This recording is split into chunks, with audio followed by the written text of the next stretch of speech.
¿Cómo están? Bueno, vamos a continuar con la última parte de este capítulo complejo dentino-pulpar, revisando el tema de pulpa dental. Bueno, los contenidos de esta clase serán generalidades del tejido pulpar. Dentro de este segmento vamos a revisar brevemente su origen embriológico, explicar o sustentar el por qué la pulpa y la dentina constituyen una única unidad biológica. Ustedes ya saben que la pulpa y la dentina forman una única unidad estructural, embriológica y funcional. Vamos a revisar sus componentes estructurales, las zonas topográficas de la pulpa que se reconocen o se pueden reconocer desde el punto de vista histológico, el sistema de vascularización, el sistema de inervación de este tejido y su funcionalidad, ¿no? Todo lo referente a la histofisiología pulpar. Bueno, los objetivos de esta clase son bastante extensos. Por un lado, uno de los propósitos de esta temática, será describir el origen, localización anatómica y topografía del tejido pulpar, diferenciar las variantes anatómicas que presenta la cámara pulpar según el grupo dentario y región topográfica, citar los componentes estructurales de la pulpa dental, caracterizar estructuralmente y ultraestructuralmente a los odontoblastos como células protagónicas de este complejo dentino-pulpar, describir la función que cumplen los restantes elementos celulares en el tejido pulpar, describir la composición de la sustancia fundamental de este tejido conectivo especializado llamado pulpa dental, describir la función de esta sustancia fundamental y sus cambios fisiológicos, identificar las diferentes zonas topográficas de la pulpa y establecer sus propiedades estructurales. Describir el trayecto, características estructurales y funcionales de los vasos que irrigan el tejido pulpar.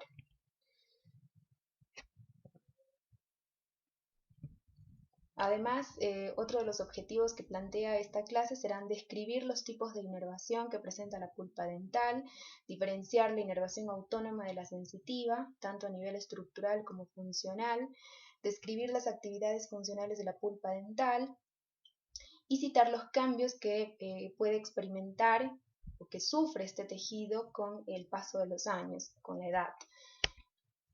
Bueno, en primer punto, como generalidades, tenemos que decir que la pulpa es un tejido conjuntivo, un tejido conectivo altamente especializado, único en su grupo. ¿Y por qué es único en su grupo? Porque a pesar de ser un tejido conjuntivo, conectivo como cualquier otro, conformado por tanto por células, por un grupo variado de células y una matriz extracelular que va a ser de tipo fibrilar y a su vez conformado también por un componente amorfo basado en agua y proteoglicanos como cualquier otro tejido conectivo. Sin embargo, es único en su grupo porque es el único tejido conectivo presente en el organismo que está rodeado por un tejido duro mineralizado como es la dentina, que le va a dar protección, obviamente, como ya saben, y además es el único tejido conectivo del organismo que presenta un grupo altamente especializado de células responsables del proceso de dentinogénesis, los famosos odontoblastos, que como van a ver más adelante son células que no solamente tienen o no solo se le han adjudicado funciones formativas relacionadas con el depósito de matriz dentinaria y su mineralización, sino que además se les atribuye esto se ha podido conocer gracias a investigaciones basadas en enfoques de inmunistoquímica, inmunofluorescencia, cocultivos, sobre todo estudios de inmunofluorescencia y caracterización bioinformática. Se ha podido, con software especiales, se ha podido establecer que estas células presentan importantes propiedades inmunológicas y propiedades sensoriales, así que son un grupo altamente especializado de células con propiedades multifuncionales presentes en este tejido conectivo, a su vez también altamente especializado, ya saben por qué, y único en su grupo, que es la pulpa dental. En cuanto a la topografía, La pulpa dental es el único tejido blando presente en el elemento dental que está alojado en un espacio, en una cavidad excavada en la dentina, llamada cavidad o cámara pulpar. Esta cámara pulpar se puede dividir topográficamente en dos regiones juntamente con su contenido, con el tejido que contiene. Se puede dividir en dos regiones topográficas, la cámara pulpar coronaria y la cámara pulpar radicular, que en los dientes anteriores la cámara pulpar coronaria se va a continuar sin límites topográficos con la pulpa radicular, pero a nivel coronal, tanto en dientes anteriores como en dientes posteriores, esta cámara pulpar coronal va a emitir unas pequeñas prolongaciones llamados cuernos pulpares. Mientras que en los dientes posteriores, bi- o multirradiculares, como son los premolares y los molares, esta cámara pulpar a nivel coronal, en su porción coronaria, estará formada por un techo en el cual se proyectan estas prolongaciones, estos cuernos pulpares. Va a estar formada además esta porción coronaria en estos dientes posteriores por un piso. Este piso cameral del cual emergen los conductos radiculares en número de 2 o 3 o hasta más, a veces 4 en algunos casos, que van a penetrar en las raíces, en la dentina radicular, y van a terminar desembocando en los vértices distales de estas raíces, en uno o varios orificios llamado foramen apical, pero también pueden terminar emergiendo o desembocando en varios orificios a nivel del ápice. De hecho, la anatomía de esta cámara pulpar radicular en los dientes posteriores especialmente es bastante compleja. El conducto principal, el conducto radicular principal, va a emitir varios conductos laterales o va a terminar en deltas apicales. Estos conductos van a tratar de terminar en la superficie externa lateral, conectando de esta manera la pulpa dental con el tejido periodontal. Entonces obviamente esas proyecciones, esos conductos laterales son puertas de entrada para las bacterias y sus productos, ya que son verdaderas vías de comunicación entre la pulpa y el tejido periodontal. Entonces la pulpa y la dentina forman una única unidad biológica, estructural, funcional y embriológica. Embriológica porque tanto la pulpa y la dentina tienen el mismo origen embriológico, ambas derivan de este tejido ectomesenquimático, la papila dental. ¿Por qué ectomesenquimático? Bueno, porque la papila dental presenta una mezcla de elementos celulares que derivan del mesodermo y elementos celulares que derivan del ectodermo, específicamente de la cresta neural, como es el caso de las células mesenquimáticas o ectomesenquimáticas, un grupo de células STEM, células madre de esa papila dental que persisten en la pulpa, y otro grupo también de células como los odontoblastos, las células de Hall, que también son un grupo de células presentes en la pulpa dental de origen ectodérmico a nivel específicamente de la cresta neural, mientras que otro grupo de células de esta papila que van a estar presentes también en la pulpa dental tienen su origen en el mesodermo. Entonces por eso hablamos de un origen embrionario ectomesenquimal. Entonces es una misma unidad embriológica, una misma unidad estructural, porque la dentina tiene la función de proteger a la pulpa de los traumatismos, de las agresiones externas, gracias a su relativa dureza superficial, y la pulpa se encarga de mantener la vitalidad de la dentina gracias a la prolongación odontoblástica y el fluido dentinario que le aporta los metabolitos necesarios para mantener la vitalidad de este tejido mineralizado. Y una única unidad biológica, puesto que los odontoblastos, si bien su cuerpo, el rizoma de esta célula está ubicado en toda la periferia pulpar, sin embargo su prolongación está recorriendo todo el espesor del tejido dentinario. Y algo que olvidaba muy importante es que la morfología de esta cámara pulpar que aloja este tejido blando, este tejido conectivo especializado llamado pulpa dental, su morfología está directamente relacionada con la morfología del elemento dental, es decir, va a reproducir la forma del elemento dental, por lo tanto su forma, la forma que adopte esta cámara pulpar va a variar según el elemento dental a considerar. Entonces así tenemos que la pulpa entonces es un tejido blando, es el único tejido blando presente en el elemento dental, es un tejido conectivo, conjuntivo, altamente especializado, que tiene su origen en el ectomesénquima, en la papila dental, y que va a ocupar esta cavidad llamada cámara pulpar excavada en la dentina, y esta cámara pulpar adopta la morfología, refleja la morfología del elemento dental, entonces va a ser variable según el elemento dental a considerar. En los dientes anteriores, esta cámara pulpar a nivel coronal se podría decir que se continúa sin límites precisos con la pulpa radicular, forman una única unidad, mientras que en los dientes posteriores, birradiculares o multiradiculares, la cámara pulpar coronal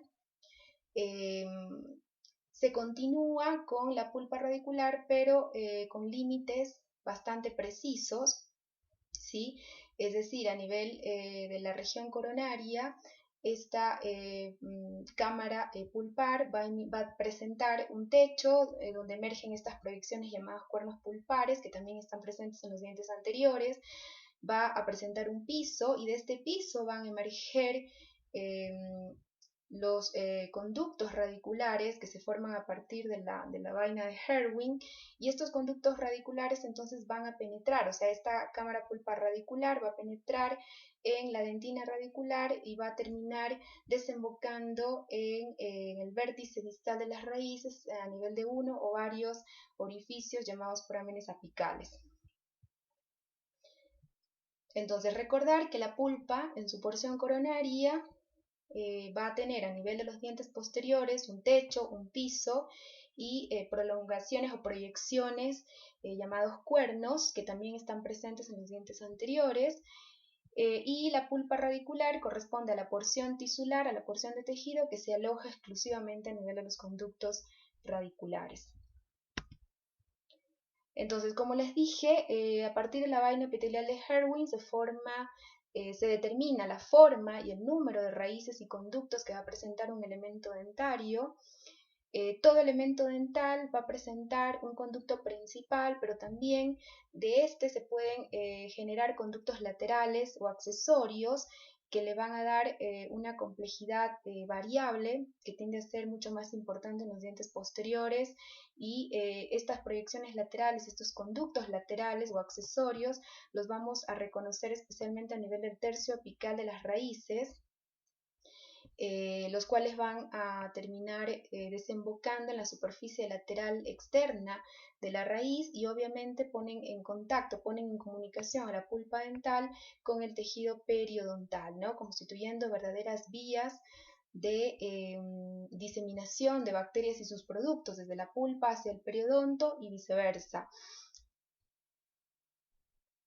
Obviamente la presencia de estos sistemas de conductos laterales accesorios va a dificultar enormemente los tratamientos de endodoncia, la preparación biomecánica y el sellado de estos conductos, pudiendo quedar restos de pulpa necrótica que pueden ser causa de recurrencias o de fracasos terapéuticos. Otro punto importante anatómico de la pulpa a considerar durante la realización de las restauraciones, de los procedimientos de operatoria dental o de operatoria restauradora, son los cuernos pulpares, que tienden a ser más desarrollados, más grandes, más voluminosos en los elementos dentales jóvenes, en las piezas jóvenes. Entonces, durante la preparación de una cavidad que va a recibir un material restaurador, una cavidad operatoria dental, sobre todo en los dientes posteriores y sobre todo en dientes jóvenes, tiene que considerarse la presencia de estas estructuras, de estos cuernos pulpares que pueden llegar a ser tocados, lesionados durante el procedimiento de fresado, durante la realización de una cavidad que va a recibir un material restaurador, una cavidad de caries, y eso puede provocar obviamente la exposición pulpar, ¿no? La lesión de la pulpa.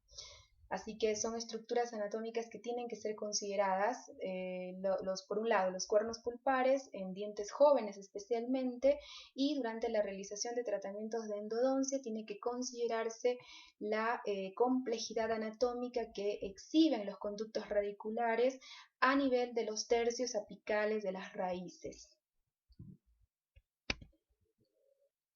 Bueno, en resumen, las características del tejido pulpar las podemos básicamente sintetizar en tres grandes puntos. En primer lugar, no olviden que la pulpa es un tejido conectivo especializado de variedad laxa, ricamente vascularizado e inervado. Es considerado un tejido único en su grupo, ya saben por qué. Primero, porque es el único tejido conectivo del organismo que está rodeado por un tejido duro mineralizado llamado dentina, y es el único tejido conectivo presente en el organismo que exhibe un grupo altamente especializado de células llamadas odontoblastos con propiedades multifuncionales, ¿no? No solamente cumplirían funciones de formación o de depósito, sino también funciones inmunológicas y funciones relacionadas con la transmisión sensitiva. Bueno, desde el punto de vista de la composición química, el tejido pulpar estaría constituido por un gran porcentaje de agua, equivalente al 75%, y un 25% de materia orgánica. Los componentes estructurales de la pulpa, entonces, como todo tejido conectivo, la pulpa estará conformada por células, ¿sí?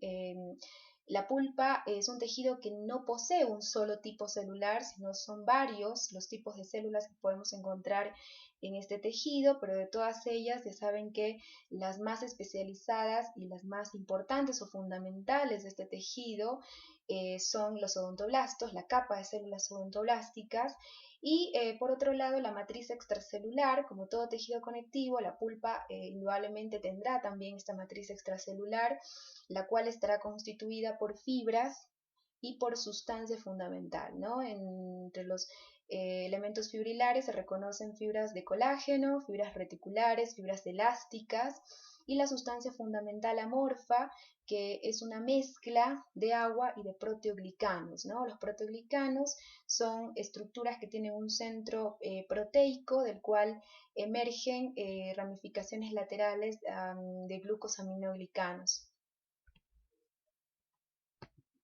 Entonces aquí en esta imagen ustedes pueden ver de adentro hacia afuera el tejido pulpar con la mezcla de células que lo conforman, que debido a su distribución bastante particular se pueden reconocer básicamente dos zonas en este tejido, una zona periférica y una zona central que es más pobre en células, pero que tiene alto componente vascular y nervioso, o sea, ramificaciones nerviosas. Bueno, la sustancia fundamental con la presencia de agua, de proteoglicanos, más las fibras, el componente fibrilar, que le da el sostén y la resistencia a estas células, ¿no? A este tejido. Y hacia afuera pues tenemos por fuera, en este caso de la capa odontoblástica, la zona de dentina inmadura, no calcificada, llamada predentina, que en los cortes teñidos con hematoxilina eosina se la va a observar de una tonalidad rosa pálida, más refringente, por la alta presencia de sulfatos. Y después tenemos la zona de dentina, que en este caso puede ser dentina secundaria o dentina primaria, dependiendo del estadio madurativo de esa pieza, ¿no? Si hablamos de una pieza que todavía no completa su formación radicular, la dentina que vamos a ver aquí inmediatamente por fuera de la predentina va a ser una dentina primaria, ¿no? Ya saben que la dentina primaria está formada de afuera hacia adentro por la dentina del manto y la dentina circumpulpar. En caso de ser un elemento dental, una pieza que ya completó su formación radicular, independientemente si erupcionó o no erupcionó, pero si ya completó su formación radicular, comienza ya a depositar dentina secundaria. Entonces, la dentina que va a estar en las inmediaciones inmediatamente adyacente a esta predentina será indudablemente una dentina secundaria. Bueno, en cuanto a las poblaciones, desglosando las poblaciones celulares de la pulpa dental, podemos identificar todos estos tipos celulares: los odontoblastos, fibroblastos, células ectomesenquimáticas, macrófagos, células dendríticas y otras células del tejido pulpar, cuya proporción sobre todo varía dependiendo del estado de salud de esa pulpa, ¿no? Si estamos en una pulpa sana, la proporción de estas células que están agrupadas dentro de otras células del tejido pulpar va a ser menor. Dentro de este grupo podemos reconocer los linfocitos T, células plasmáticas, células dendríticas, alguno que otro eosinófilo. Estas células en su proporción van a ser mucho más abundantes, obviamente, en una pulpa inflamada, en una pulpa enferma. Bueno, vamos a hablar de los odontoblastos. Los odontoblastos, como ya lo mencioné, son un grupo de células específicas, altamente especializadas y específicas del tejido pulpar. En el único tejido del organismo donde vamos a encontrar odontoblastos es en la pulpa.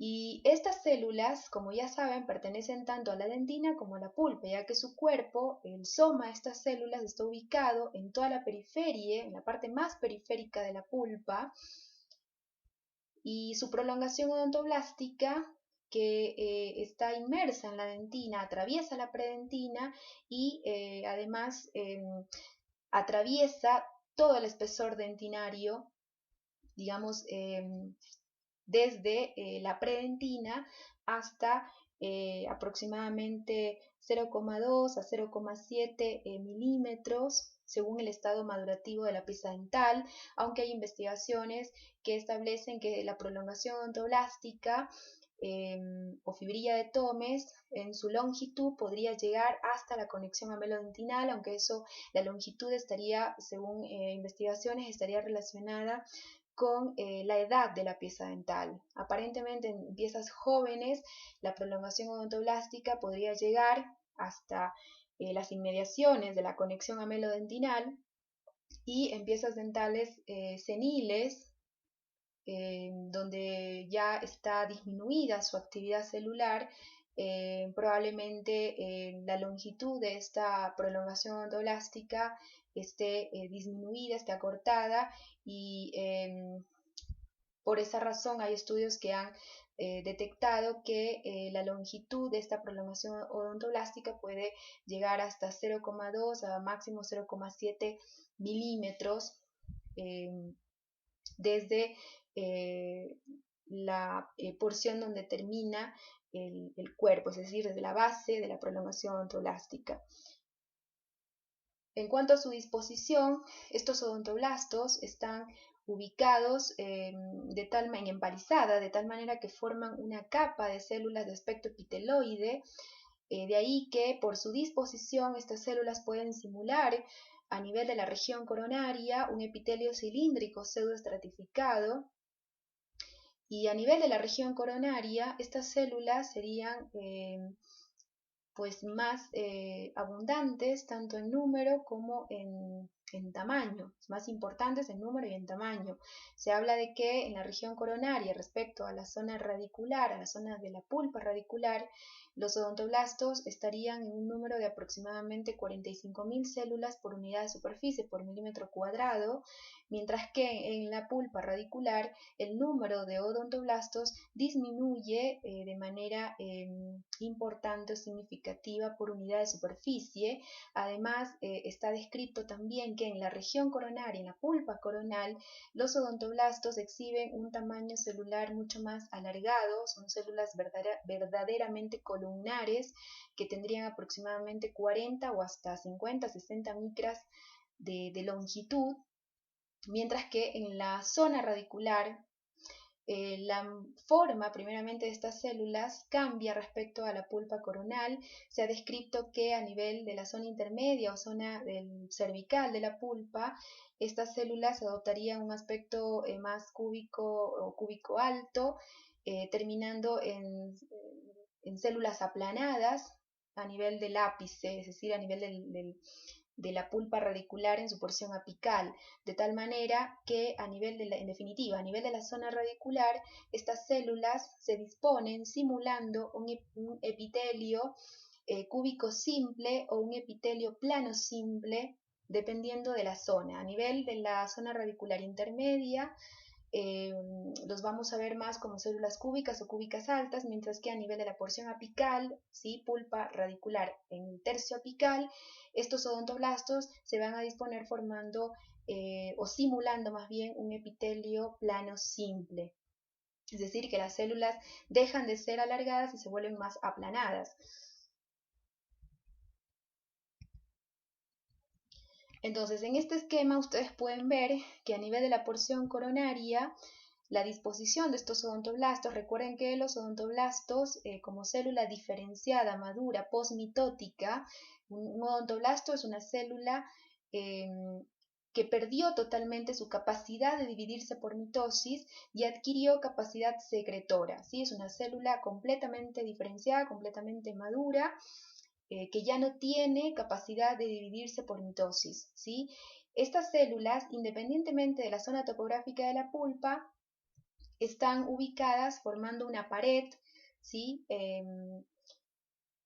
En empalizada, gracias a que expresan o presentan sistemas o complejos de unión, similar a lo que ocurre con los epitelios, lo que permite que se mantengan adheridas unas con otras. Pero la disposición y la morfología celular, no tanto la disposición, sino la morfología celular y el número de estas células es lo que varía según la región topográfica de la pulpa. A nivel de la pulpa coronal existiría un mayor número de odontoblastos por unidad de superficie y la morfología, como ven, es bastante cilíndrica, bastante alargada. Estamos hablando de aproximadamente 40 micras a 50 o hasta 60 micras de longitud. Y en la forma en cómo se disponen simula un epitelio pseudoestratificado, simple pseudoestratificado.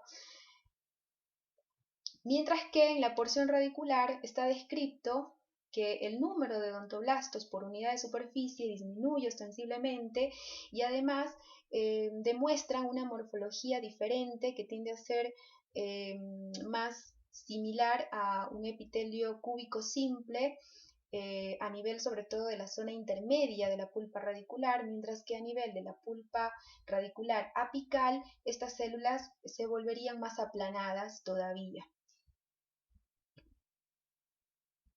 Bueno, en este esquema pueden ver la predentina, que es la capa de dentina, en este caso inmadura, no mineralizada, que vendría a ser el tipo de dentina que depositan estas células justo en la unión entre el cuerpo y la prolongación odontoblástica. Por fuera de esta predentina, gracias al depósito de estos calcoferitos, que son glóbulos de calcio, formados o liberados por estas mismas células, por estos mismos odontoblastos, entonces se va a dar inicio a la formación de la dentina madura, la dentina ya mineralizada, que va a formar estructuras tubulares o canaliculares, ¿no? Las cuales van a alojar a las prolongaciones odontoblásticas o procesos odontoblásticos. Está descrito también que entre la dentina mineralizada madura y la predentina existiría una capa intermedia llamada de metadentina, la cual representaría el frente de mineralización. Bueno, ahora describiendo estructuralmente al odontoblasto, es decir, desglosando las características que pueden ser identificadas en estas células por microscopía óptica y técnicas especiales de tinción o inmunistoquímica, se ha llegado a determinar que estas células en la región coronal, sobre todo, donde su morfología es bastante alargada, exhibirían un tamaño de aproximadamente 40 micras o un poco más. Estas células muestran un núcleo basal bastante grande, con un citoplasma intensamente basófilo. ¿Y por qué es intensamente basófilo este citoplasma? Bueno, por la alta cantidad de retículo endoplasmático rugoso, con la presencia a su vez de ácido ribonucleico. Ya saben que ahí en el retículo endoplasmático rugoso van a llegar estas moléculas de RNA mensajero para ser traducidos en secuencias polipeptídicas, en proteínas. Entonces, la gran cantidad de ácido ribonucleico, debido a la abundancia de retículo endoplasmático rugoso, es lo que le da esta intensa basofilia, que en los cortes teñidos con hematoxilina eosina lo vamos a ver como células con un citoplasma morado o púrpura. Y con microscopía electrónica de análisis se ha llegado a establecer la existencia de altos niveles de calcio, fósforo y azufre en el citoplasma de estas células. Además, se ha descrito una gran actividad enzimática en estos odontoblastos. Se ha podido reconocer enzimas con actividad hidrolítica que tiene relación con su función formadora, su función de síntesis. Se ha reconocido también enzimas con capacidad oxidativa, las cuales tendría esta actividad enzimática oxidativa estaría en relación con el inicio de la mineralización. También se han reconocido enzimas relacionadas con la producción de óxido nítrico, como la óxido nítrico sintetasa, que ante la presencia del sustrato de la arginina media la producción de este intermediario reactivo del oxígeno, que cumple funciones muy importantes en todas las células, funciones tanto fisiológicas y fisiopatológicas, y que aparentemente en los odontoblastos el óxido nítrico cumpliría un papel muy importante en la transmisión sensorial y probablemente también en la función inmunológica, en la función inmune innata, en la cual se ha relacionado o con la cual se han relacionado estas células. Y además se ha podido identificar la presencia de receptores de estrógenos en estos odontoblastos. Sin embargo, hasta el día de hoy no se conoce el impacto que tienen las variaciones en los niveles de estrógenos en estas células. No sabemos al día de hoy si el aumento de estrógenos o la deficiencia de estrógenos provocaría variaciones o alteraciones funcionales en los odontoblastos. Eso todavía no se conoce. Lo que sí se sabe hasta el momento es que estas células expresan receptores de estrógenos. Obviamente esto tendría un impacto, de alguna manera tiene un impacto ante variaciones en los niveles de estas hormonas. Y por inmunistoquímica se ha detectado que estas células son positivas para la expresión de C100, y esta expresión, debido a que es un marcador neuronal, la proteína C100, está relacionado con el origen ectodérmico de estas células. Ya saben que estas células provienen específicamente, su origen es específicamente a nivel de la cresta neural, y además se ha relacionado la expresión de C100 con la actividad biológica intracelular del calcio en estas células. Analizando ya a nivel ultraestructural, se ha podido establecer que el odontoblasto, por estudios de microscopía electrónica, de transmisión, se ha podido establecer que esta célula está conformada por un importante retículo endoplasmático rugoso, un retículo muy extenso, que es el responsable de darle esta intensa basofilia. Tiene además un Golgi, un aparato de Golgi supranuclear muy desarrollado. Presenta además abundantes mitocondrias, como ustedes pueden ver en las imágenes. Y además la prolongación odontoblástica, la cual es escasa en organelas, pero tiene abundantes vesículas secretoras. El contenido de estas vesículas se basa en proteoglicanos, glicosaminoglicanos, glicoproteínas y obviamente precursores del colágeno, ¿no? Estos gránulos secretores contienen todos los componentes de la matriz orgánica de la dentina, los cuales el contenido de estas vesículas, estos gránulos, va a ser vaciado al exterior, al espacio extracelular por mecanismos de exocitosis. Y otro componente importante que se ha reconocido en los odontoblastos es el citoesqueleto, el cual estaría formado por un conjunto de microtúbulos y microfilamentos. Estamos hablando de microfilamentos de actina y filamentos intermedios de vimentina.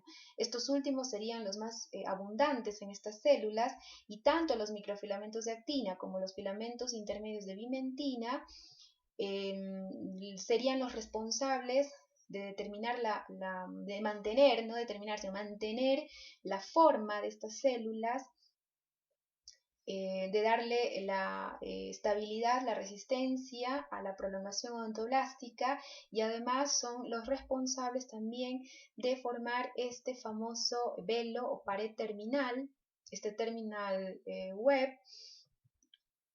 que es la estructura que estoy señalando. Llamado, como les dije, velo barra terminal. Es una estructura formada a base de microfilamentos de actina y filamentos intermedios de vimentina, y viene a constituir el límite anatómico entre lo que sería el cuerpo del odontoblasto y la prolongación, ¿no? Está en toda la base de la prolongación odontoblástica, este velo terminal conformado por microfilamentos derivados del citoesqueleto. Y la función de este velo terminal sería impedir el pasaje de organelas hacia la prolongación odontoblástica y permitir únicamente el pasaje de gránulos secretores, de vesículas secretoras, hacia la prolongación odontoblástica. ¿Por qué es importante que pasen las vesículas secretoras, que están llenas de componentes de la matriz orgánica de la dentina? Porque ya les dije que la dentina se va a formar en dos sitios particulares. Uno, a nivel de la unión cuerpo del odontoblasto y prolongación odontoblástica, que es justo a este nivel que estoy señalando, dando lugar al depósito de predentina, una dentina no calcificada, no mineralizada, inmadura. Y el otro punto anatómico donde se va a formar dentina, donde se va a depositar dentina, es en este caso a nivel de ya propiamente la prolongación odontoblástica, ¿no? Entonces hablamos de esta dentina que está en las inmediaciones de la predentina, adyacente a la predentina o por fuera de la predentina. Es una dentina que, dependiendo del estadio madurativo de la pieza dental, puede ser dentina primaria o dentina secundaria. Si la pieza está durante su proceso de formación o en pleno desarrollo, aún no se completa el desarrollo de la raíz, es una dentina primaria, pero cuando se completó el desarrollo radicular, la dentina que se forma a partir de ese momento ya no es dentina primaria, sino es dentina secundaria. Y bueno, además podemos reconocer en estas células la presencia de complejos o sistemas de unión que son de tres tipos. Por un lado, uniones de tipo ocluyentes llamados desmosomas. Estas uniones ocluyentes van a favorecer la adherencia, la unión íntima entre célula y célula, por eso son uniones ocluyentes. Obviamente no tienen permeabilidad estas uniones o desmosomas, favorecen la unión íntima entre dos odontoblastos vecinos. Y por otro lado, las uniones tipo gap, que están distribuidas a lo largo de la superficie lateral de estas células, de estos odontoblastos, y que a diferencia de los desmosomas o uniones ocluyentes, estas uniones tipo gap son permeables, por lo tanto permiten el paso de iones y de metabolitos entre una célula y otra, es decir, favorecen el intercambio de nutrientes, favorecen el intercambio de información y de metabolitos entre células vecinas. Y además se ha descrito un tercer tipo de unión, las uniones estrechas, que estarían ubicadas entre la porción basal de estas células y estarían permitiendo la comunicación entre estos odontoblastos y las células, la capa de células subodontoblasticas que estaría por acá, las células de Hall. Entonces, continuando con la ultraestructura del odontoblasto, ya dijimos que a nivel ultraestructural, por estudios de microscopía electrónica de transmisión, se ha podido identificar que el odontoblasto es una célula muy activa porque es una célula que tiene capacidad secretora y eso explica la gran cantidad de retículo endoplasmático rugoso para sintetizar todas las proteínas que tiene que sintetizar, la presencia importante de aparato de Golgi para transportar, empaquetar y transportar esas proteínas, ¿no?, que van a formar la matriz orgánica de la dentina, la alta cantidad, alta presencia de mitocondrias que van a proveer la energía, el ATP que necesita esa célula para llevar a cabo todos sus procesos de síntesis.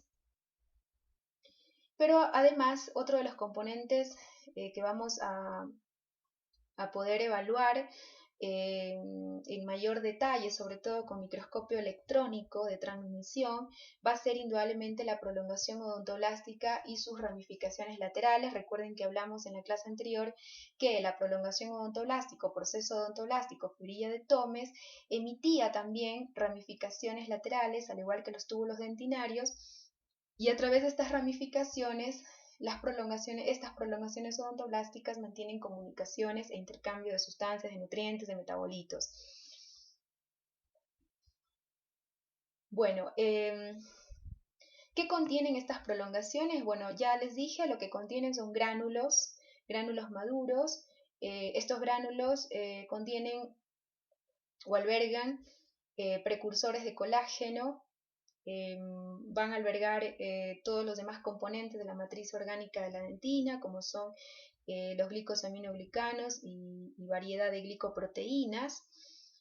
Y en cuanto a la longitud, ya les había comentado que variedad de investigaciones han podido establecer que la longitud de esta prolongación odontoblástica llegaría aproximadamente a ser de 0,2 hasta 0,7 milímetros desde la base de la misma, pero investigaciones basadas en análisis por microscopio electrónico de barrido, microscopio confocal y estudios o marcaciones de inmunistoquímica, donde se han utilizado básicamente marcaciones de citoesqueleto. Ya saben que el citoesqueleto es un componente muy importante en la prolongación odontoblástica, es el que determina la estabilidad, la forma de esta prolongación odontoblástica y forma el límite, forma esa barra terminal que separa el cuerpo de la prolongación. Bueno, utilizando marcadores de citoesqueleto se ha podido establecer que la longitud de esta prolongación odontoblástica sería mucho más extensa, sobrepasando estos 0,7 milímetros y pudiendo llegar hasta la conexión amelodentinal. Sin embargo, hay autores que establecen que esta variación en la longitud estaría relacionado, como les dije, con el estadio madurativo de la pieza dental. Es decir, si hablamos de dientes jóvenes, es muy probable que la longitud de esta prolongación odontoblástica alcance la conexión amelodentinal por ser una pulpa altamente activa en una pieza joven, mientras que en piezas o en elementos dentales seniles piezas dentales adultas o ya obtenidas de adultos en edad avanzada, es probable que la longitud de esta prolongación odontoblástica disminuya ostensiblemente, alcanzando estas longitudes detectadas por otros grupos de investigadores, ¿no? Es decir, se acortaría más esa prolongación odontoblástica a medida que el elemento dental va envejeciendo, ¿no? De todas formas, es un tema que todavía es controvertido, todavía no tiene una explicación definitiva. Es probable también que esta prolongación odontoblástica se extienda en longitud ante determinadas señales de su entorno, ante determinados cambios medioambientales. Es probable que bajo determinadas condiciones medioambientales el odontoblasto prolongue esta prolongación odontoblástica, extienda su prolongación odontoblástica hacia las inmediaciones de la conexión amelodentinal. ¿Para qué? Para poder captar determinados antígenos o determinadas señales, tanto físicas, químicas o mecánicas. De hecho, se ha podido reconocer la existencia de diversos mecanorreceptores y quimioreceptores en las membranas de los odontoblastos, y es probable que ante determinadas condiciones medioambientales estas células prolonguen esta prolongación odontoblástica con la finalidad de captar antígenos o señales del medio externo, ¿no? Obviamente es un tema todavía controvertido, que no tiene un consenso a nivel global, y es un tema que requiere mucha más investigación. Bueno, continuando con la descripción de esta célula, el odontoblasto, entonces, no se olviden, es una célula madura, una célula altamente diferenciada, posmitótica. El odontoblasto perdió completamente su capacidad de dividirse por mitosis, pero adquirió una alta capacidad secretora, ¿no? De depositar esta matriz orgánica y de mediar su mineralización. El odontoblasto hace esas dos cosas, en ese aspecto es similar a un ameloblasto. Recuerden que el ameloblasto también era una célula con la función de sintetizar, depositar esta matriz orgánica que luego iba a ser mineralizada, calcificada, formando estructuras prismáticas, ¿no? En este caso, el odontoblasto asume esas dos funciones. Sintetiza y deposita esta matriz orgánica y luego se encarga de calcificarla bajo o a través de la liberación de estos calcos feritos, que son glóbulos de calcio, los cuales se fusionan uno con otro, se fusionan varios entre sí, se homogeneizan y mineralizan, calcifican esta matriz orgánica.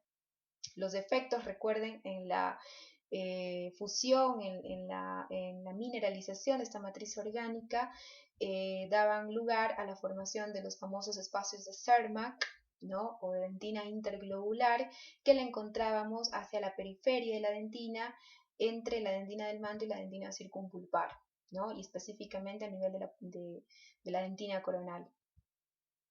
Bueno, en cuanto a la diferenciación odontoblástica, tienen que saber que los odontoblastos, según lo que describe la literatura o lo que han podido aportar diversos grupos de investigadores, es que estas células podrían provenir de la diferenciación de las células stem mesenquimales indiferenciadas de la pulpa, un grupo de células stem, de células madre, que tienen la capacidad de autorrenovarse y de diferenciarse en distintos grupos celulares. De hecho, a estas células se les ha otorgado la capacidad de diferenciarse tanto en odontoblastos como en fibroblastos, odontoblastos con capacidad de sintetizar matriz dentinaria y fibroblastos, células responsables en el tejido pulpar de sintetizar la matriz pulpar. Y además, otros investigadores han establecido que los odontoblastos también podrían derivar de los fibroblastos, es decir, que los fibroblastos podrían tener esta capacidad esta versatilidad de diferenciarse en odontoblastos bajo determinadas condiciones medioambientales o ante determinadas condiciones clínicas. No sucedería siempre, sino que sería ante condiciones bastante excepcionales. Y los factores de diferenciación odontoblástica, es decir, los estímulos, los factores de crecimiento que permitirían a una célula stem mesenquimal convertirse, diferenciarse en un odontoblasto, o factores que permitirían que un fibroblasto bajo ciertas condiciones medioambientales o ciertas condiciones biológicas se pueda transformar en un odontoblasto, serían estos factores que están en este caso señalados con rojo, TGA beta o Transforming Growth Factor beta, que recuerden era la primera señal que aportaba el epitelio dental interno y los preameloblastos a la papila dental para mediar la diferenciación de estas células madre de la pulpa, estas células stem mesenquimales, en prodontoblastos, los cuales luego van a terminar convirtiéndose en odontoblastos. Después también se ha podido reconocer otros factores de diferenciación odontoblástica como la proteína morfogenética ósea tipo 2 y tipo 7, que serían esenciales en las interacciones epitelio-ectomesénquima, es decir, estas proteínas serían secretadas de alguna manera durante el proceso de odontogénesis por el epitelio dental interno para promover la diferenciación de las células stem mesenquimales en odontoblastos. Otra de las moléculas que promueve la diferenciación odontoblástica es justamente la fibronectina, y la fibronectina es una glicoproteína que ha demostrado ser producida tanto por los odontoblastos como por los fibroblastos, y también se considera un factor de diferenciación odontoblástica. De hecho, está descrito en la literatura que la fibronectina estimularía las células stem mesenquimales de la pulpa dental para diferenciarse, para convertirse en odontoblastos. Y otro de los factores también de diferenciación odontoblástica que se ha reconocido es el factor de crecimiento tipo insulínico o factor de crecimiento insulínico tipo 1. Bueno, y este trabajo bastante actual de un colombiano, Simancas, que trata sobre la fisiopatología de los odontoblastos, y es una revisión de la literatura en el cual se publican aspectos actuales, ¿sí? Los últimos hallazgos que se han podido obtener en cuanto a la función de estas células y sus propiedades bioquímicas. Este trabajo fue publicado el año pasado, y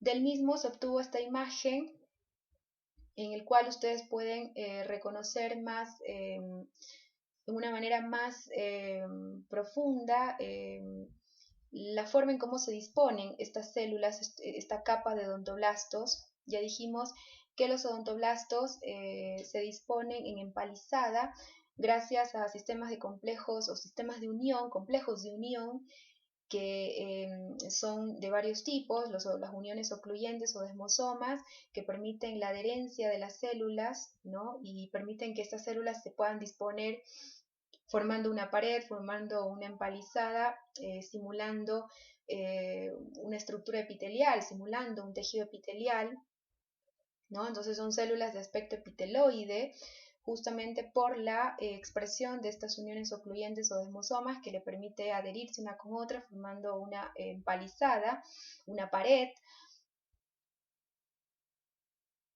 Y como pueden ver en este preparado, preparado en este caso por inmunofluorescencia, y en este preparado, en este corte, ambos proceden de un incisivo central de ratón de 7 días de vida postnatal. Es un incisivo que todavía no erupcionaba en la cavidad bucal de este animal, y por esa razón podemos observar de adentro hacia afuera la pulpa, la capa de células de odontoblastos dispuestos en empalizada, como ustedes ven, con un aspecto epiteloide, ¿no? Simulando un epitelio cilíndrico simple o pseudoestratificado.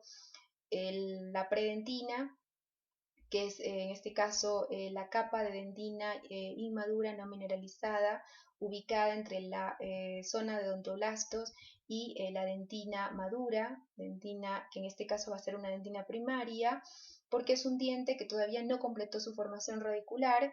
Entonces la dentina que va a estar adyacente, más adyacente a esta predentina, va a ser una dentina primaria, ¿no? Que ya saben está formada por la dentina del manto y la dentina circumpulpar. La dentina del manto es la primera capa de dentina que depositan los primeros odontoblastos diferenciados, y esa dentina del manto, que es la primera capa de dentina que depositan estas células, va a ser la que dé el estímulo para provocar o lograr la diferenciación de los ameloblastos. Recuerden que los ameloblastos, para poder adquirir su fenotipo diferente de ameloblasto secretor maduro, completamente diferenciado con su proceso de Tomes, responsable de formar el esmalte prismático, bueno, esas células requieren justamente el contacto con la dentina. Se necesita el depósito de esta primera capa de dentina, esta dentina del manto, para mediar la diferenciación de los ameloblastos secretores inmaduros en ameloblastos secretores maduros completamente diferenciados, donde se vuelven células muy alargadas, como ven aquí. Estos son los núcleos de estos ameloblastos, son células muy alargadas que van a presentar a nivel de su extremo apical este proceso de Tomes, que ya saben es el responsable de sintetizar tanto la matriz orgánica como el componente mineral y formar, digamos, llevar a cabo la formación del esmalte prismático, ¿no? Y por fuera de estos ameloblastos secretores tenemos el estrato intermedio, porque recuerden que este corte es obtenido a partir de un diente de ratón de 7 días de vida postnatal. Por lo tanto, es un diente que todavía no erupcionó, no completó su formación radicular y todavía está en el proceso de odontogénesis, ¿no? De completar esta odontogénesis. Y en este caso, en la imagen B, corresponde a la misma de la imagen A, pero procesada por hematoxilina eosina. Entonces, de adentro hacia afuera, ¿qué vamos a ver? Vamos a ver la capa subodontoblastica. Toda esta capa que estoy señalando corresponde a células de Hall, son células que están comunicadas con la capa de odontoblastos, representarían la última división por mitosis, la última división por mitosis de las células prodontoblásticas. Las células de Hall, la literatura describe que son células que se consideran precursores de odontoblastos, son células que tienen todavía capacidad de dividirse y de diferenciarse exclusivamente en odontoblastos. Es decir, las células de Hall es un grupo de células de progenitores tardíos, se podría decir, que están confinados, están comprometidos a diferenciarse exclusivamente en odontoblastos. Son células que morfológicamente son redondas, tienen unos núcleos bastante voluminosos, también ovoides o redondos, y que están o se disponen, se distribuyen inmediatamente por debajo de la capa de odontoblastos. Entonces, estas células de Hall, recuérdenlas, es un grupo de células muy importantes en la pulpa dental porque constituyen un reservorio, una fuente de renovación de odontoblastos perdidos o lesionados. Y acá tenemos en empalizada las células odontoblásticas. ¿Cómo sé que son odontoblastos? Porque veo que son células alargadas, ¿no? Los núcleos a nivel basal, bastante voluminosos, y su citoplasma, como ven, como ya lo dijimos, es intensamente basófilo. ¿Por qué? Porque esta célula es muy activa, está secretando esta matriz orgánica de la dentina, que luego se va a mineralizar y va a formar la dentina madura. Entonces son células muy activas desde el punto de vista funcional, tienen un retículo endoplasmático rugoso muy desarrollado, y eso les da esta intensa basofilia. Y estas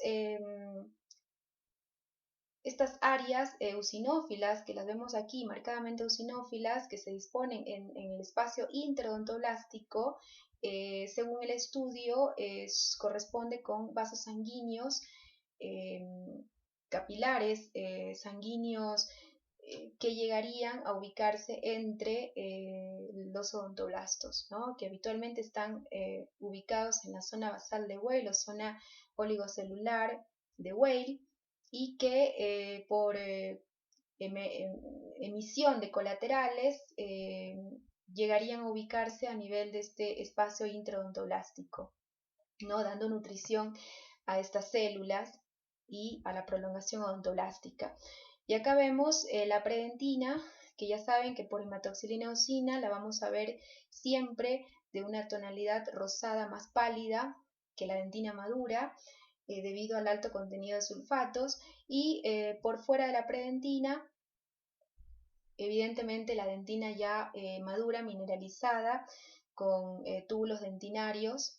Esa dentina, ya saben que dependiendo del estadio madurativo de la pieza dental, puede ser una dentina primaria o secundaria. Si la pieza ya terminó la formación radicular, la dentina que va a estar en las inmediaciones de la predentina o inmediatamente ubicada por fuera de la predentina va a ser la dentina secundaria, porque ya saben que su depósito es continuo a lo largo de toda la periferia de la pulpa, y es la responsable de mediar el estrechamiento, la reducción progresiva de la luz de esta cámara pulpar, ¿no? Conforme avanza la edad del individuo o del huésped. Pero si el elemento dental, que en este caso es un elemento dental que todavía no completó su formación radicular, esta dentina que va a estar inmediatamente adyacente a la predentina va a ser una dentina primaria. Ya saben que la dentina primaria reconoce dos tipos de dentina: la dentina del manto y la dentina circunpulpar, ¿no? La dentina circunpulpar es la dentina que forma el mayor volumen del tejido dentinario, es la más abundante en cantidad, además posee mayor cantidad de túbulos dentinarios, y la dentina del manto, que es la dentina más periférica que queda en este caso, que va a estar inmediatamente por debajo de la conexión amelodentinal, y que es la primera capa de dentina que se forma, ¿no? Que formarán los primeros odontoblastos diferenciados, que ni siquiera llegan a completar su prolongación odontoblástica y ya empiezan a formar la primera capa de dentina. Esa se llama dentina del manto, y es la que va a servir de estímulo para mediar la diferenciación de los ameloblastos en ameloblastos secretores maduros con ese proceso de Thomes. Bueno, entonces recordar que los los odontoblastos son células que se disponen en empalizada en pared, ¿no? Gracias a sistemas de unión, a complejos de unión que le permiten adherirse una célula con otra. Estos complejos de unión son de tres tipos. Por un lado, los desmosomas, uniones ocluyentes, como les dije, que se disponen en las inmediaciones, en el extremo apical de las células, ¿no? Cercano al velo terminal. Y estos desmosomas son uniones no permeables, no permiten el pasaje de sustancias, favorecen únicamente la adherencia, la adhesión, la unión íntima entre células. Después las uniones gap, que sí son uniones permeables, pues facilitan o permiten el intercambio de iones y de metabolitos entre células, y las uniones estrechas, que estarían en todo caso en la porción basal de estas células, favoreciendo la comunicación con la capa subodontolástica o células de Hall. Bueno, además es importante que sepan que esta palizada de odontoblastos más la terminal web, que ya saben que está formada por microfilamentos del citoesqueleto, microfilamentos de actina y filamentos intermedios de bimentina, más los complejos de unión, que son los desmosomas, los gap y las uniones estrechas, todos estos tres componentes son importantes para la funcionalidad y la síntesis de predentina, ¿sí? Si falta alguno de estos componentes, la síntesis de predentina no se va a llevar a cabo, no será posible, ¿sí? Bueno, este mismo trabajo establece los nuevos hallazgos que se han podido detectar sobre las funciones, la fisiología de estas células, los odontoblastos, y hoy se sabe que un odontoblasto es una célula multifuncional. ¿Por qué es multifuncional? Porque exhibe función formativa, función inmune y función sensorial. Su función formativa tiene que ver con la capacidad de sintetizar y depositar dentina, y ya saben que esta capacidad está básicamente relacionada con estas citoquinas, con Transforming Growth Factor Beta y con proteína cialofosfoproteína dentinaria, que son factores importantes para la función formativa de esta célula. Pero también se le han reconocido a los odontoblastos una función relacionada con la defensa, con el sistema inmune innato. Son células que formarían parte del sistema inmune innato en la pulpa dental, y esta conclusión se ha podido establecer gracias a estudios que han reconocido la expresión de receptores TOL y la producción o liberación de quimoquinas. En los odontoblastos, por estudios de inmunistoquímica y de inmunofluorescencia, se ha podido detectar receptores tipo TOL-like, del tipo TLR2, TLR3, TLR5 y TLR9, los cuales se activarían frente a los ácidos lipoteicoicos de bacterias gram positivas.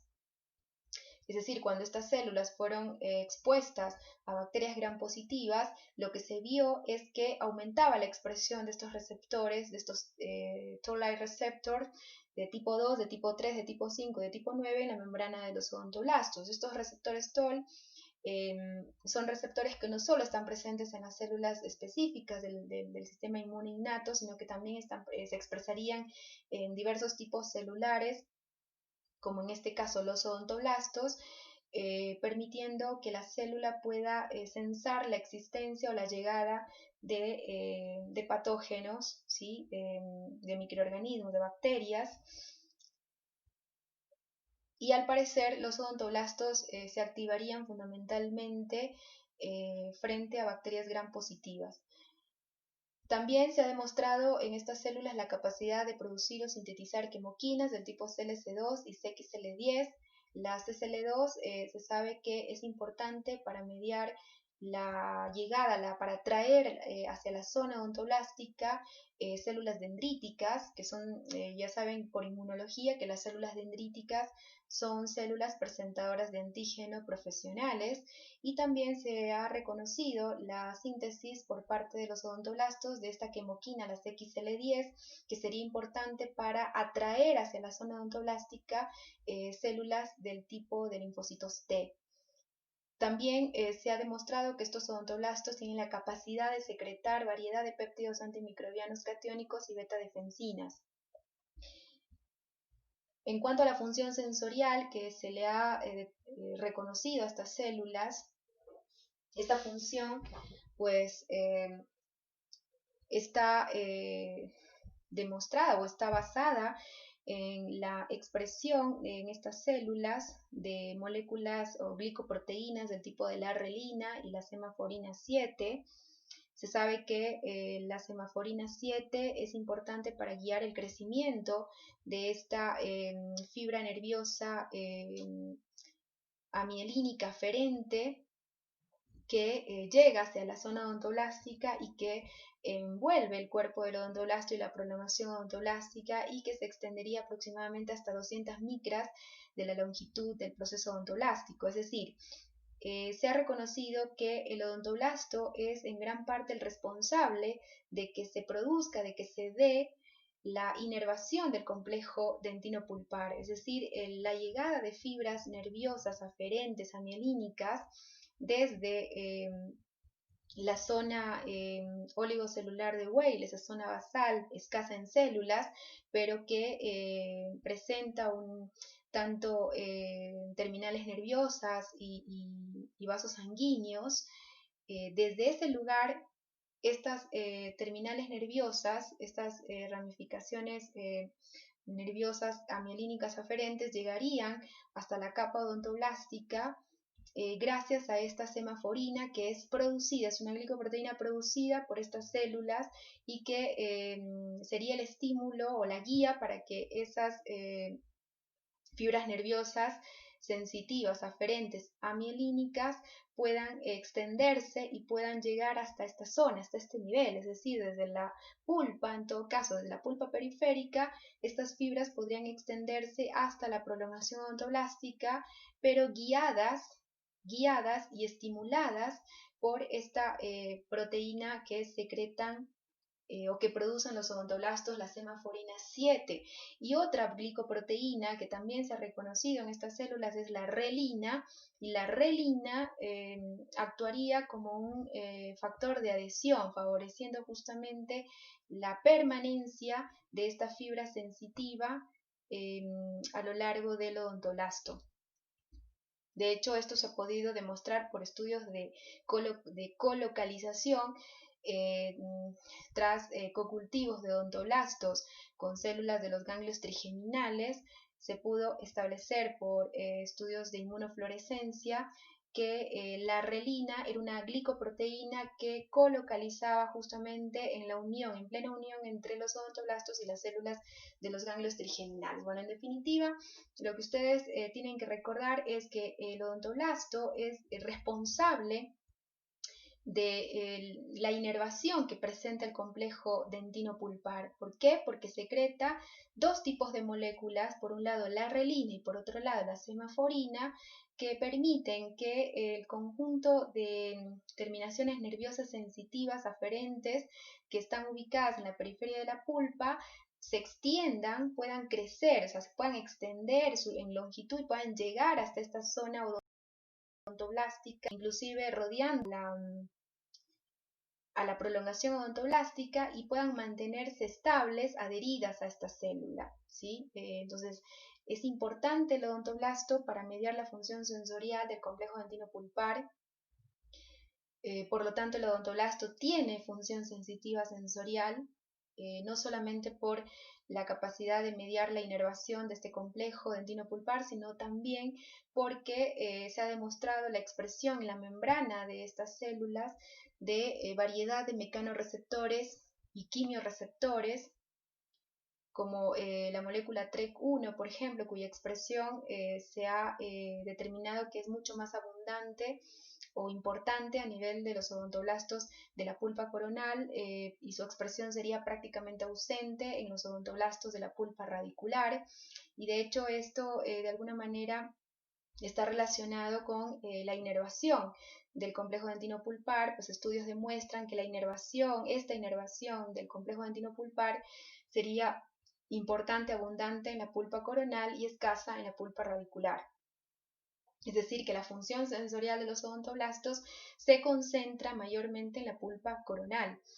El TREC1 es un canal iónico, en realidad, es un canal iónico que puede percibir y convertir estímulos de tipo mecánico, de tipo físico, de tipo químico en señales eléctricas que serían transmitidas por el odontoblasto hacia las terminaciones nerviosas sensitivas que están presentes en la periferia de la pulpa, a nivel de la zona basal o oligocelular de Weil, que ya van a ver más adelante en qué se basa esa zona. También se ha reportado que estos odontoblastos expresan sensores tipo canales de potasio.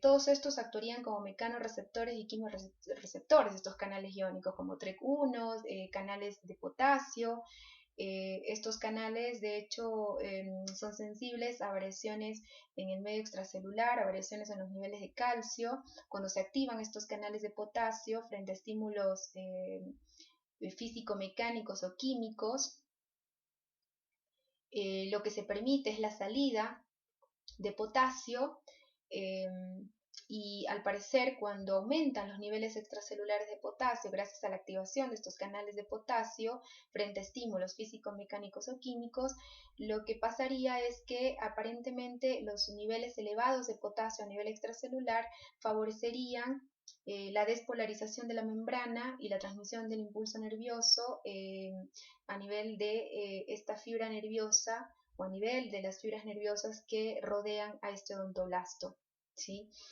También se ha podido detectar en el odontoblasto la expresión de canales de sodio que mediarían potenciales de acción o mediarían la generación de potenciales de acción y la despolarización de la membrana de esta fibra nerviosa, favoreciendo la transmisión de los impulsos hacia el cerebro y su percepción en señales o sensaciones dolorosas, experiencias dolorosas. También se ha demostrado la expresión en estas células de receptores de potenciales transitorios que actuarían como mecanorreceptores, es decir, son importantes estos TRP para percibir y para transmitir señales, sensaciones térmicas, señales térmicas, cambios de temperatura, que serían en este caso registrados por alteraciones en el fluido dentinario o movilización del fluido dentinario. Este desplazamiento del fluido dentinario activaría estos potenciales transitorios, estos receptores de potenciales transitorios, permitiendo entonces la transmisión de esta señal térmica, favoreciendo a su vez la despolarización de la membrana de la fibra nerviosa y consiguiendo la transmisión de los estímulos hacia el sistema nervioso central. También la función sensorial de los odontoblastos ha sido relacionada con la producción de óxido nítrico y de ATP. De hecho, el óxido nítrico, una de las propiedades fisiológicas que se le atribuye a esta molécula, a este intermediario reactivo del oxígeno, es la transmisión sensorial, ¿sí? Tiene una importante función neurológica el óxido nítrico. Y de hecho, el odontoblasto ha demostrado ser una célula capaz de producir óxido nítrico gracias a que expresa la enzima que media su síntesis, que es la óxido nítrico sintetasa.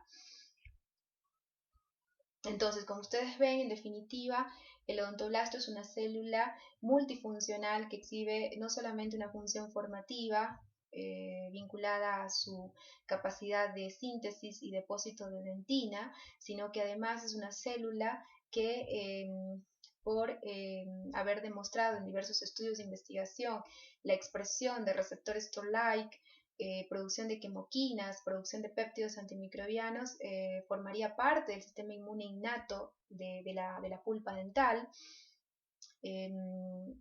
siendo importante entonces en la primera línea de defensa, ¿no? En el reconocimiento inmediato de patógenos. Y al parecer, por el tipo de receptores Toll que ha demostrado expresar, sería sobre todo una célula que se activaría frente a la presencia, a la llegada de bacterias gram positivas. Y por la producción de quimoquinas, no olviden, esta célula mediaría la atracción, la llegada hacia la zona odontoblástica de células inmunológicas ya profesionales, como son las células dendríticas, que van a captar antígenos, los van a procesar y los va a presentar en el contexto de moléculas de histocompatibilidad, los linfocitos T, para mediar la respuesta inmune específica adaptativa. Y además el odontoblasto secreta quimoquinas del tipo SXL10 que le permiten activar linfocitos T, ¿no?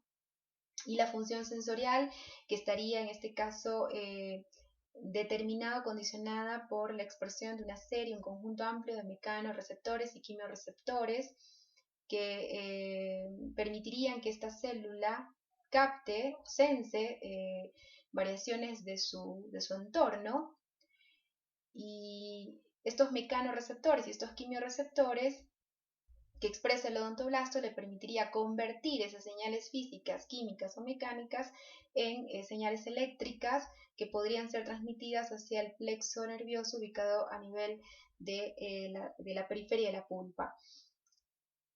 Y además también se habla de que el odontoblasto presentaría sensores tipo canales de potasio, los cuales al activarse ante estímulos químicos y mecánicos del entorno, favorecerían la despolarización de la membrana de esta fibra nerviosa que rodea al odontoblasto y a su prolongación, permitiendo de esta manera la transmisión del impulso nervioso. Pero también esta función sensorial estaría determinada en esta célula por su capacidad de liberar, de producir óxido nítrico y ATP, de expresar canales de sodio que favorecen la generación de potenciales de acción y de receptores tipo potenciales transitorios.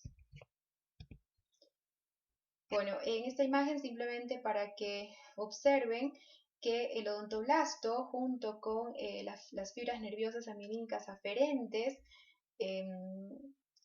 forman un complejo receptor sensorial y la formación de este complejo receptor sensorial está condicionado por estas dos moléculas, ¿no? Para que el odontoblasto se pueda unir, se pueda asociar a estas fibras nerviosas amielínicas aferentes y formar lo que se llama el complejo receptor sensorial, se requieren, recuerden, de estas dos moléculas, la relina y la semaforina 7A.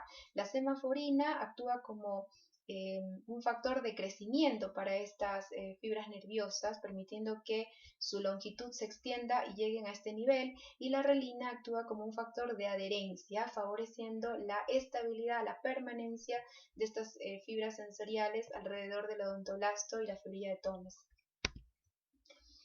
Bueno, y continuando con la descripción de las poblaciones celulares que encontramos en la pulpa, ya describimos la capa odontoblástica, todas sus propiedades estructurales y ultraestructurales, ¿no? Y sus funciones. Dijimos que son células multifuncionales, ya saben por qué.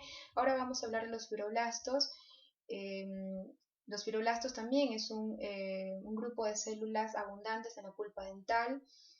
Son muy importantes, ¿por qué? Porque son las que sintetizan la matriz pulpar, son las encargadas de sintetizar, de producir los precursores de colágeno y son las que producen además, sintetizan la fibronectina, otro componente de la matriz extracelular, y la sustancia fundamental amorfa, que se basa en proteoglicanos y agua. Entonces, desde el punto de vista morfológico, los fibroblastos son células de un contorno fusiforme. En realidad, la morfología del fibroblasto va a depender de su, digamos, de su estadio madurativo, cuando se presentan como células inmaduras, como fibroblastos, los cuales son abundantes sobre todo en las pulpas jóvenes. Estas células van a exhibir una morfología alargada, fusiforme, estrellada, con prolongaciones citoplasmáticas. De hecho, estas células emergen grandes prolongaciones citoplasmáticas que les hace dar la apariencia de simular una neurona, por ejemplo, y a través de estas prolongaciones citoplasmáticas los fibroblastos establecen comunicaciones entre sí, ¿no? Son células que cuando son justamente, digamos, cuando están en este estadio de ser células activas, células con capacidad de dividirse por mitosis, exhiben un citoplasma altamente basófilo, pero en pulpas ya maduras, en pulpas de dientes envejecidos, estas células cambian su morfología, se vuelven más redondas, la basofilia disminuye porque disminuye el contenido de organela, se reduce el citoplasma y se convierten entonces en fibrocitos. Sin embargo, está descrito que bajo ciertas condiciones ambientales o ciertas condiciones clínicas, el fibrocito puede desdiferenciarse y volver a convertirse en un fibroblasto. Bueno, los fibroblastos, entonces, morfológicamente son células alargadas, fusiformes, que emiten varias prolongaciones citoplasmáticas, muestran un núcleo elíptico con 1 o 2 nucleolos, citoplasma intensamente basófilo. Son células también importantes, abundantes en el tejido pulpar, ya que son las responsables de sintetizar, como les dije, esta matriz pulpar. Su forma, como les dije, depende del estadio madurativo. Y también se describe en la literatura que existirían poblaciones fenotípicamente diferentes de fibroblastos, es decir, poblaciones de fibroblastos que presentarían características químicas y funcionales distintas, ¿no? Es decir, que hay fibroblastos específicos, por ejemplo, para sintetizar colágeno tipo 1, otro grupo de fibroblastos fenotípicamente diferentes para sintetizar colágeno tipo 3, colágeno tipo 5, colágeno tipo 4, es decir, esa es una de las teorías que se maneja en cuanto a esta población de células, ¿sí? No está del todo confirmada, pero es lo que se plantea en algunos textos, en algunas publicaciones, y es que aparentemente existirían varios grupos fenotípicamente diferentes de fibroblastos responsables de la síntesis de los distintos tipos de colágeno. Bueno, ¿cuál es la función de estas células? Ya saben, sintetizar los precursores de las distintas fibras de la pulpa. Recuerden que en la pulpa vamos a encontrar fibras de colágeno, fibras reticulares, fibras elásticas. Son también responsables de sintetizar la sustancia fundamental, esta sustancia fundamental amorfa que compone la matriz extracelular y que le da resistencia y sostén al grupo de células. Sintetizan también fibronectina, y de hecho la fibronectina en asociación con el colágeno tipo 3 formaría el sustrato químico de las fibras reticulares de la pulpa dental, y también se les ha atribuido la función de degradar el colágeno, es decir, de sintetizar enzimas hidrolíticas que degradan esta proteína, y que esta función estaría en relación con diversas condiciones medioambientales. En definitiva, la función de los fibroblastos es formar, mantener y regular el recambio de la matriz extracelular, ¿sí? De hecho, la degradación del colágeno es justamente para promover el recambio de esta matriz extracelular. Bueno, otro de los grupos celulares que podemos encontrar en la pulpa dental son las células ectomesenquimáticas, también llamadas células madre, células STEM de la pulpa dental. Desde el punto de vista morfológico, son células que la literatura describe de una morfología estrellada, con prolongaciones citoplasmáticas difíciles de distinguir en los preparados con hematoxilina eosina de los fibroblastos. Morfológicamente serían muy similares a los fibroblastos, con la diferencia de que serían tal vez un poco más pequeñas o más cortas. La única manera de distinguirlas es por sus marcadores de superficie con enfoques de inmunistoquímica. Desde el punto de vista embriológico, ya saben que derivan del ectodermo de la cresta neural. Entonces tienen el mismo origen embriológico de los odontoblastos. ¿Dónde están ubicadas estas células? Bueno, estas células estarían ubicadas en la región subodontoblastica, y estarían ubicadas también a nivel perivascular. De hecho, también se les llama pericitos justamente por su ubicación. Constituyen una población de reserva pulpar estas células, ya que cuando reciben determinados estímulos o determinadas señales, es decir, cuando las exponemos a determinados factores de crecimiento, como los que señalamos, la fibronectina, transforming growth factor beta, proteína morfogenética ósea tipo 2, tipo 7, o factor de crecimiento insulínico tipo 1, cuando se exponen a esas diferentes señales o factores de crecimiento, estas células pueden migrar hacia la zona subodontolástica y diferenciarse en odontoblastos, en células maduras, con esta capacidad endinogenética. Pero eso es ante determinadas señales. También se ha establecido que ante condiciones inflamatorias, señales inflamatorias, estas células también podrían migrar y diferenciarse en determinados tipos celulares. De hecho, está descrito que las células ectomesenquimáticas de la pulpa podrían diferenciarse en odontoblastos y en fibroblastos en función del tipo de señal. De hecho, una de las señales que media la diferenciación de estas células es el factor de crecimiento de endotelio vascular, que les daría la capacidad, por ejemplo, de diferenciarse en células endoteliales, ¿sí? Y formar nuevos lechos vasculares. Entonces, recuerden, las células ectomesenquimáticas, células madre de la pulpa dental, son un grupo de células STEM adultas, ¿sí? Que están presentes, en realidad estas células están presentes en el estroma de todos los tejidos, por eso las encontramos también en la pulpa, las vamos a encontrar también en el ligamento periodontal, en la zona del periápice.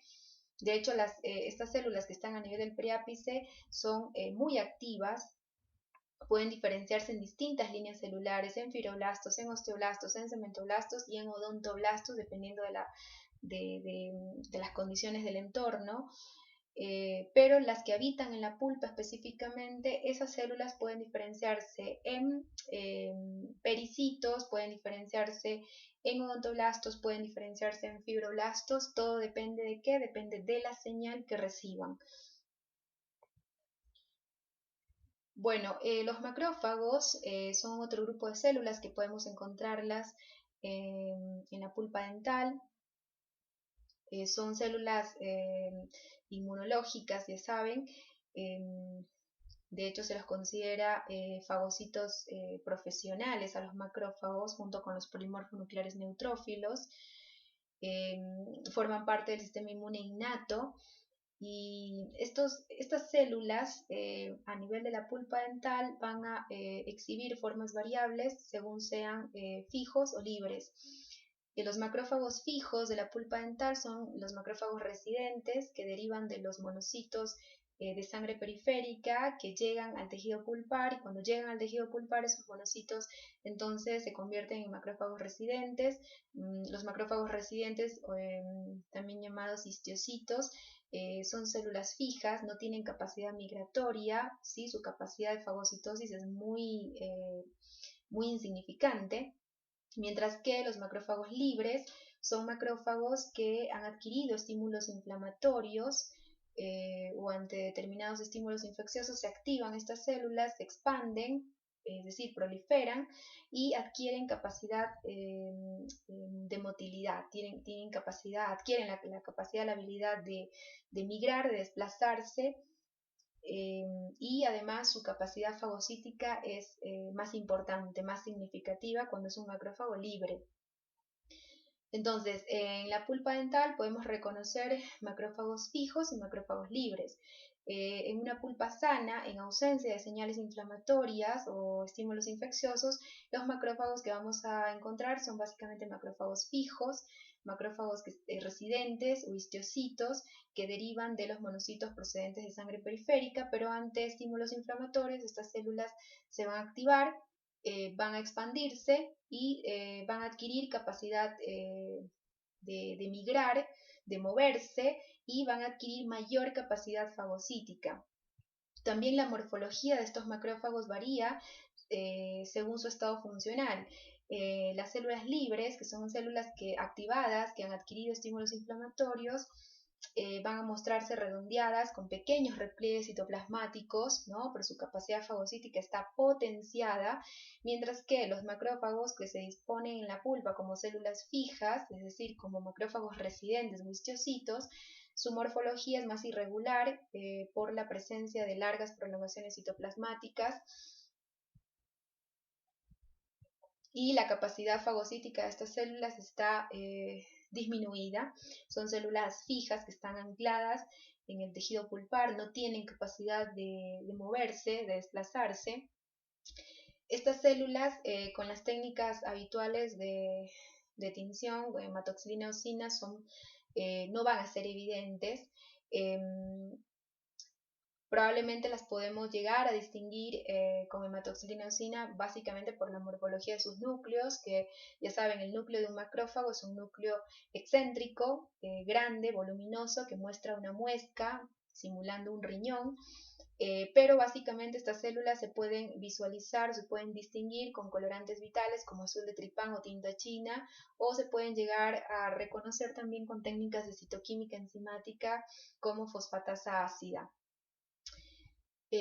Su función es participar en el mecanismo de defensa De hecho, todas las células que forman parte del sistema fagocítico mononuclear tienen esta función que es mediar la defensa, ¿no? ¿A través de qué? A través del reconocimiento, la emisión de un pseudópodo que va a englobar a la bacteria, al microorganismo, lo va a llevar a su interior, lo va a endocitar y ese endosoma se va a fusionar en el interior de esta célula con un lisosoma, formando el fagolisosoma, y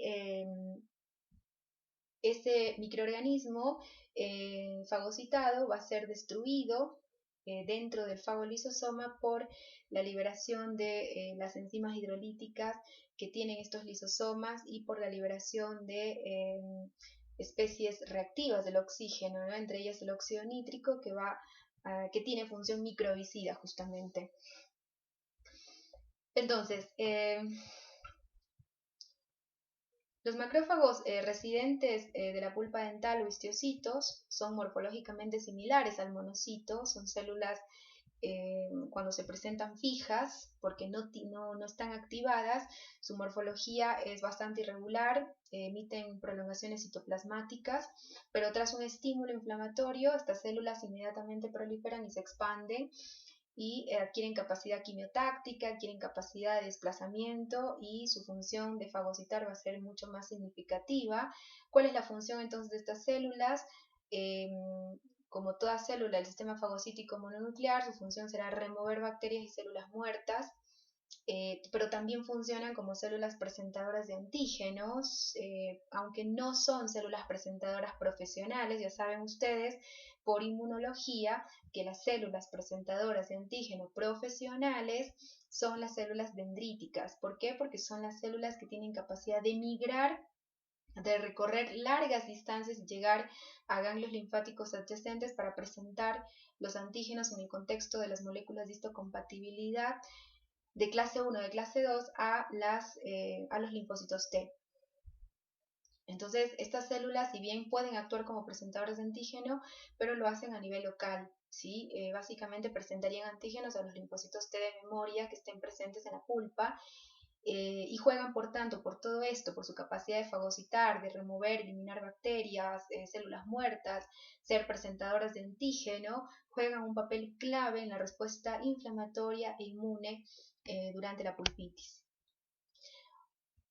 Otro integrante de las poblaciones celulares encontradas en la pulpa son las células dendríticas, que tienen una morfología ramificada, irregular, son también células que emiten largas prolongaciones citoplasmáticas, y esto es muy importante porque desde el punto de vista funcional, las células dendríticas, ya saben, son células presentadoras de antígeno profesionales, y de hecho el tener estas largas prolongaciones citoplasmáticas le permite captar antígenos que están distantes y llevarlos a su interior, endocitarlos, procesarlos y luego exponerlos en su membrana plasmática bajo el contexto de moléculas de histocompatibilidad de clase 2 para presentarlos a un linfocito TCD4 en el ganglio linfático más adyacente o regional.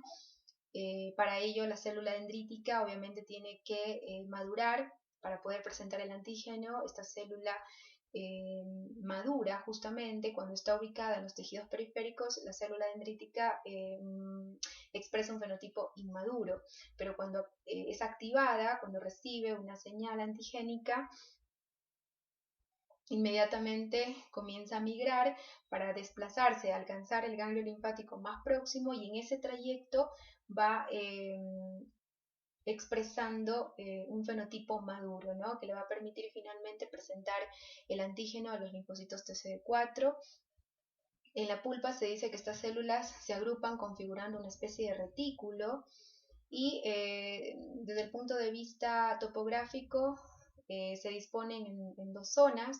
Se disponen en la zona más interna de la pulpa, alrededor de vasos sanguíneos, estableciendo una relación directa con las células endoteliales, y también están dispuestas en la pulpa a nivel de la región paraodontoblástica, es decir, en las inmediaciones de los odontoblastos. De hecho, está descrito que estas células pueden llegar a emitir una larga prolongación odontoblástica que se ubicaría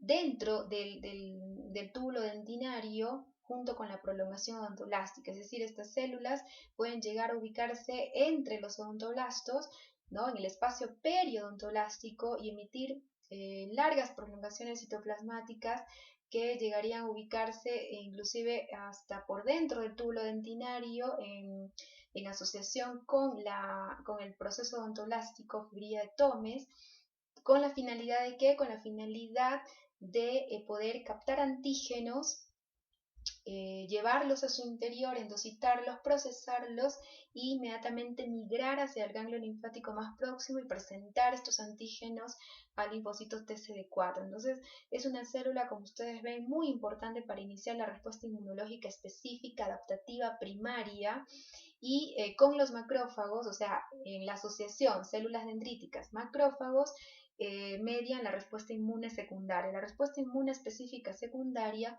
está dada a expensas de los linfocitos T de memoria presentes en la pulpa dental, donde cuando en este caso el tejido pulpar se vuelve a exponer por segunda, tercera, cuarta vez a un antígeno al cual ya se expuso una primera vez, ya va, en este caso va a presentar linfocitos T de memoria a nivel del tejido pulpar, y la presencia de linfocitos T de memoria va a permitir generar respuestas defensivas rápidas, ¿no?, liberación rápida de anticuerpos.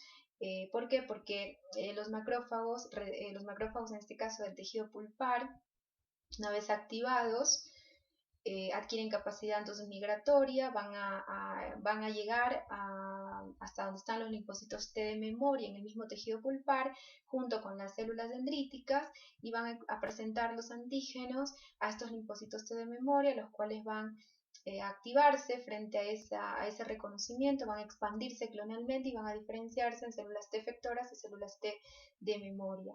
Entonces, algo muy importante, estas células dendríticas, no olvidar que en la pulpa las vamos a encontrar distribuidas en dos grandes zonas, por un lado en la zona más interna de la pulpa, alrededor de los vasos sanguíneos, y las vamos a encontrar también en la región paraodontoblástica, y en ambas zonas estas células dendríticas determinan zonas de inmunovigilancia, ¿no? Están a la expectativa de captar algún antígeno, y si es así, en caso de contactar con un antígeno, su función va a ser endocitarlo, procesarlo y presentarlo a los linfocitos T, ¿no?, ya sea T vírgenes o T naive, iniciando una respuesta inmunológica primaria, y si ya existen linfocitos T de memoria frente a ese antígeno, entonces van a iniciar una respuesta secundaria, y en esa respuesta también participan los macrófagos.